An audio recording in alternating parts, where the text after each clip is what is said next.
నా భార్య కలిసి ఉండేది ఇష్టం లేదు నాయనా, కాబట్టి ఆస్తులు పంచే మా దారి మేము చూసుకుంటాం. నువ్వేమంటావు పెద్దోడా? నా భార్య కూడా చెప్పిన మాట వినడం లేదు నైనా.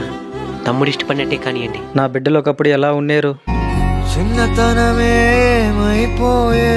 నన్ను వదిలే నీదే చేయే, అంత కలలాగే కరిగే కథ కథలకాగే అందమైన గూడే చెదిరే.